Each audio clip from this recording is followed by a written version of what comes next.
Welcome back to Real Estate Mindset. Today's video is gonna be absolutely bonkers. Now, the data is in, and giant institutional investors are sitting on the sidelines waiting for the housing market to crash. And unlike 2008, we may not have 2 to 4 years of buying opportunities. We may only have 1 to 2 years of buying opportunity, and this may be the last time in our lives that we can find a deal of our dream. Now, I believe 2023 is going to be an absolute bloodbath in the housing market. And I also believe that it is imperative that if you're like me sitting on the sidelines, you're doing everything in your power right now to make sure that you are properly prepared to purchase homes once the opportunity presents itself, which I believe is going to be right around the corner. But here's the other really alarming thing. Companies like Blackstone are currently putting billions and billions of dollars aside so that when the housing market does crash, they're going to scoop up the deals of their dreams instead of you picking up the homes of your dreams. So again, I say to you guys, it is absolutely imperative to start doing preparation right now while you're sitting on the sidelines. So today we're going to dig into a bunch of charts. We're going to dig into Fred charts. We're going to dig into Redfin charts, and we're also going to dig into an article by MoneyWise titled Blackstone is prepping a record 50 billion vehicle to scoop up cheap homes during the downturn. Here's how to lock in higher yields than the big money. So we're also going to take a look at how much is $50 billion exactly, and can $50 billion really manipulate local housing markets? And the answer to that, y'all, is it can absolutely devastate and change local markets forever. $50 billion is a tremendous amount of money to put into the residential housing market, especially by institutional investors. And a lot of people are labeling this predatory purchasing. But remember, you guys, I'm not a financial advisor, even if I want to be yours, even though my bio is someone that really wants Jeff M to succeed in the housing market. And if Jeff M does not succeed in the housing market, I'm going to take that as my own personal failure. That's my bio. And for that love and for that effort, please like this video, subscribe if you haven't, and please, guys, comment below.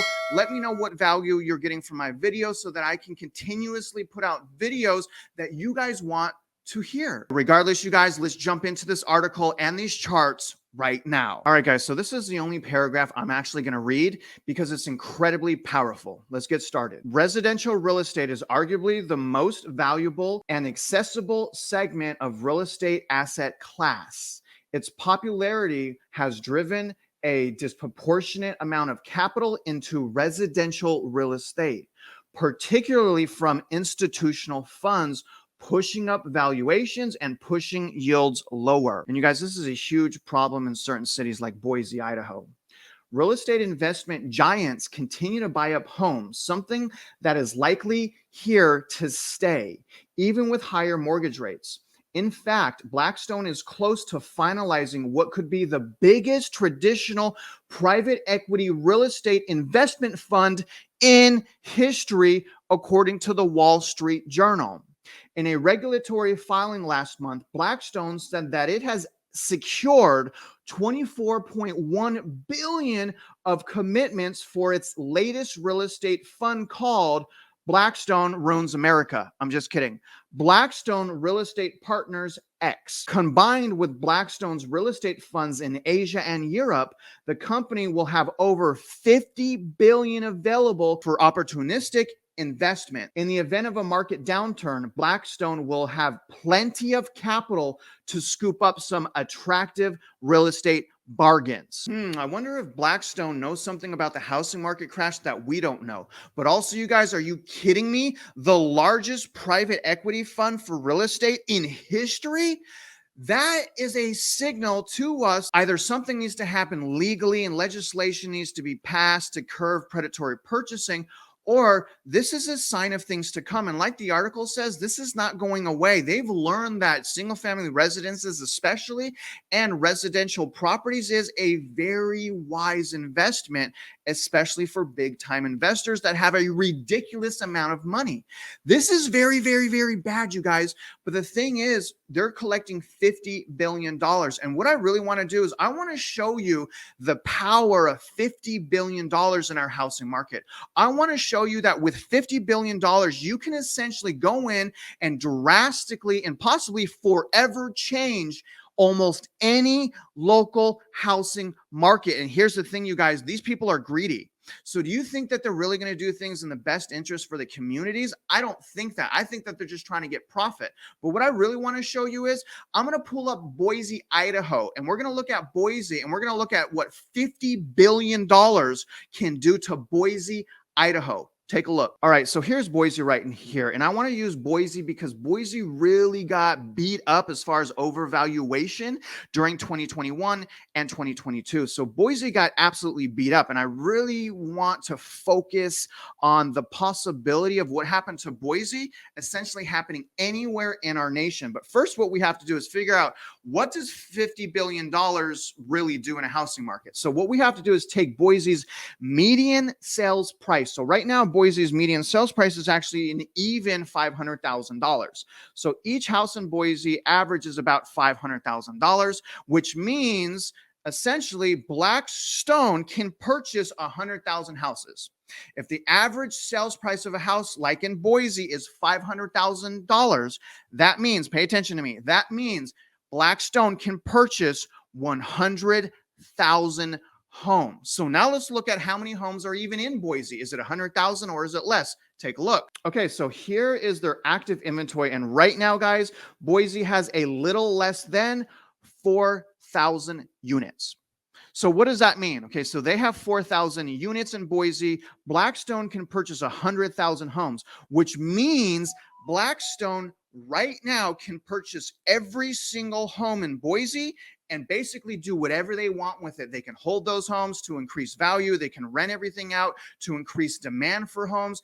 They have the ability to drastically manipulate local housing markets. 100,000 homes, Boise only has 4,000. That means they can take out Boise. They can take out Phoenix. They can take out Houston, San Antonio, Las Vegas, Los Angeles. They can do almost whatever they want with that type of money. So here's the thing, guys. What does all that mean, right? What it means is we need to double down right now in preparation of things to come. And if we don't, we may not have a buying opportunity again for the rest of our lives. But again, what we're being presented with right now is an opportunity of our lifetime, right? So double down right now. We may only have 1-2 years to take advantage of this, because look at all the other players that are trying to scoop up these houses. And let me show you what's about to happen with inventory. Take a look at this chart right now. Okay, guys, so here's Fred Economic Data Housing Market Inventory. And what I want to show you is August did update. Now, I anticipated we would have 700 to 800,000 active inventory in August. We hit 779,000. So I was almost exactly right. Essentially, I was right. But here's the thing. We're now entering the months where inventory traditionally lowers. So I want to point that out, because if it does lower, I don't want you guys to freak out. What I want you guys to understand is, unlike 2008, there's probably not going to be a hyper supply.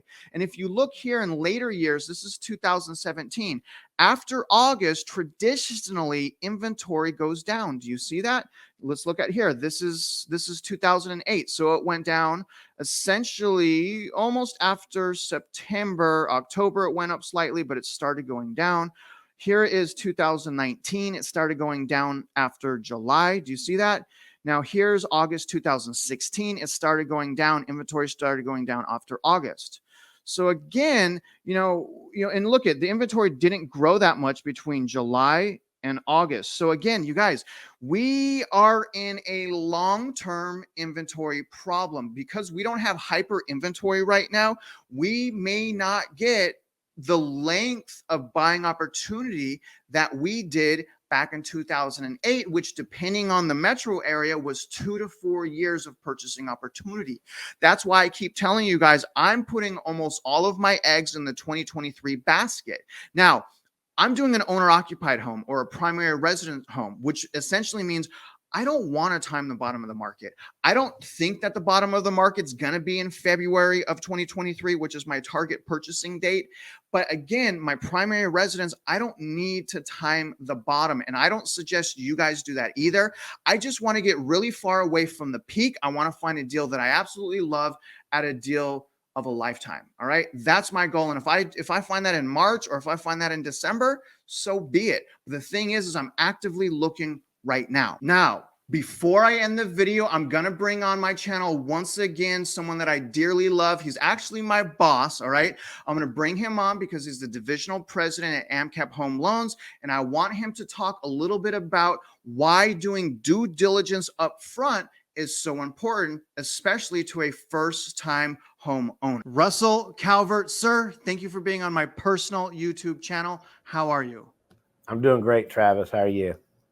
I'm good, brother. And again, I really appreciate your time, man. You know, can you tell the viewers specifically from the angle of like a first-time home buyer, potential home buyer, what can they do right now if they're on the sidelines from a due diligence standpoint? What could people do? Good question. Very important. Knowledge is power, and you need to know your buying power. You need to know not just your buying power, what your out-of-pocket expense is going to be every month so you can budget accordingly. Now you need to get qualified credit-wise. So how to do that, you want to get with a loan officer, have them pre-approve you through an underwriter, and not a pre-qualification. Go ahead and ask for a pre-approval. It's a big difference, especially out there when you're making offers. So start with those couple of things. And, you know, I would start about 3 months out, you know, just in case something pops up and you need to get it handled. But yeah, those couple things, that's what I'd do. All right, man. Well, I definitely appreciate your time, Russell. So basically, you know, get started on pre-qualification or specifically pre-approval 3 months before you're ready to buy, and make sure your loan officer is running the file through underwriting versus qualification. Is that right? Absolutely. Yes. Big difference. I always appreciate you, Russell. Sit tight with me. I'll get back to you. Okay. No, love to. All right, buddy. See you. All right, man. See ya. All right, you guys, don't forget to show that man some love. I could tell you firsthand that he is a great person and he has absolute stud loan officers working for him. So if you guys have questions about financing or just want to see where you're at right now as far as what payment you can afford, what loan amount you can qualify for, call them. All right. But regardless, what I want to do now is I want to conclude this video. And here's my conclusion. What does all of this mean? What does it mean when institutional investors are on the sideline? What does all of this stuff mean? What it means is if you don't prepare, they are, and they're going to come and they're going to take your home. And we do not want that to happen to you. This may be the last buying opportunity in our lifetime. Okay. And I want to bring case to point here. There's so much investor demand, you guys, we're getting run over. Take a look at this chart right now. And this is the last chart I'm going to show, but I really wanted to just hit a home run here. And I want you guys to understand what's at stake here. This is Atlanta, Georgia. Now, 32%, you guys, 32, it was actually higher Q1. Q1 was 36. 32% of homes in Atlanta, Georgia were purchased by investors. 32% in Q1, over 1 in 3 homes were purchased by investors. You guys, this is happening right before our eyes. And if you don't do something about it, then they're just going to run over us and we will be a nation of renters. And I don't want that to happen to me. In fact, I'm going to make sure it doesn't happen to me. And I don't want it to happen to you. So stay diligent and patient, my friends. Now, other than that, you guys, I really hope you got some value from this video. And if you're out there investing in real estate, I do wish you luck and I hope you win.